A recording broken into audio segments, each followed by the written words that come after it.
wagatalinda omusumba wa House of Prayer Ministries gwe mmanyi obulungi Pastor Bujingo alumbiddwa bamukwata mundu abatannategerekeka abakubi ababasasidde emmotoka ye Amassasi kitegerekeseko nti dereva we afudde. Pastor Bujingo yaddusiddwa mu ddwaliro e Mulago gyali embeera esi nnungi naye ng'akyali mulamu. Bisinga tujja kwongera obikutegeeza tukyagezaako kwongera okufuna ebirala abakulu waggulu eri bakyayogerako n'abavunaanyizibwa ku nsonga z'obutebenkevu okwongera okutuwa ebisingako awo naye ng'agaakagwawo Pastor Bujingo abatannategereka bakubye emmotoka y'Amassasi naye negamukwasizaamu dereva attiddwa naye yakyali mulamu naye ng'abasawo Mulago nabo bakola ekisoboka okutaasa obulamu bwe. Ebyo tujja kwongera kubikutuusaako katwongera okufuna ebisingawo ku bino naye ekyo ekifaananyi kyolaba ye emmotoka ye bye biriwo bwe bityo nkola ya Amassasi.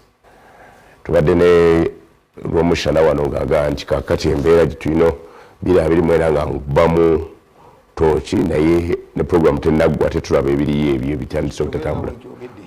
Eno ttiimu yonna mukama waffe Mr. Kisenkubuge wuuyo mumulaba tuva Mulago, Mama Fulufiga wuuyo mumulaba tuva Mulago saawa eno, Mr. Senkubuge nange Kisakye Ivan kitalo nnyo ekya Uncle Richard.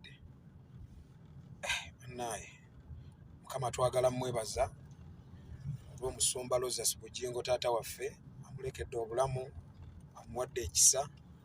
Kozesa ekigambo kyakozesezza asigaddewo olw'ekisa kya Katonda kyokka tewali kirala kyokka.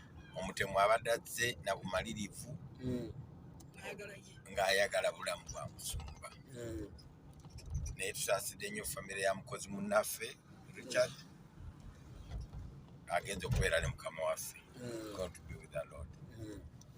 Mama Fulufiga wuuyo akyali mu shooko. It is a big shock. It is a big shock. Bannange Uncle Richard Katonda amuwe ekiwummulo eky'emirembe. Amen.